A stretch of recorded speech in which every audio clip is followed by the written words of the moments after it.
అయితే solar panels విషయానికి వస్తే ఈ సోలార్ ప్యానెల్స్ కదిలేవిగా ఉంటాయి. ఎందుకంటే ఐఎస్ఎస్ భూమి చుట్టూ చాలా వేగంగా తిరుగుతున్న కారణంగా అక్కడ రోజుకి 16 సార్లు సూర్యోదయం అవుతుంది.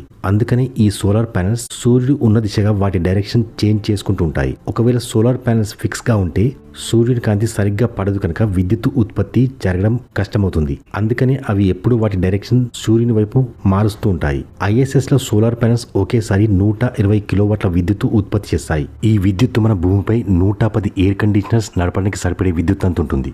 ఇంటర్నేషనల్ స్పేస్ స్టేషన్ లోని ఆస్ట్రోనాట్స్ తో సంప్రదింపులు జరపడం కూడా మిషన్ కంట్రోల్ కు ఒక పెద్ద సవాల్గా ఉండేది. కమ్యూనికేషన్స్ రేడియో సిగ్నల్స్ ద్వారా జరుగుతుండేవి. ఈ సిగ్నల్స్ భూమి పొరల నుండి అవతల వైపు వెళ్లడం చాలా కష్టం. కానీ చాలా సార్లు ఐఎస్ఎస్ భూమికి అవతల వైపు ఉంటుంది. ఈ సమస్యను పరిష్కరించడానికి మొదట్లో విమానాల సహాయం తీసుకునేవారు. విమానాలు గాల్లో ఎగిరి ఐఎస్ఎస్ యొక్క రేడియో సిగ్నల్స్ ని రిసీవ్ చేసుకుని అవి హ్యూస్టన్ లో ఉన్న మిషన్ కంట్రోల్ రూమ్ కి చేరవేసేవి. ఈ పద్ధతి చాలా ఖర్చుతో కూడుకునేది మరియు అంత అక్యురేట్ గా కూడా ఉండేది కాదు. తరచుగా ఐఎస్ఎస్ భూమికి మరోవైపు ఉన్నప్పుడు 1 గంట వరకు సంబంధాలు తెగిపోయేవి. మళ్ళీ మిషన్ కంట్రోల్ పరిధికి చేరుకునే వరకు కమ్యూనికేషన్ ఉండేది కాదు. ఇప్పుడు ఆ సమస్యను అధిగమించారు.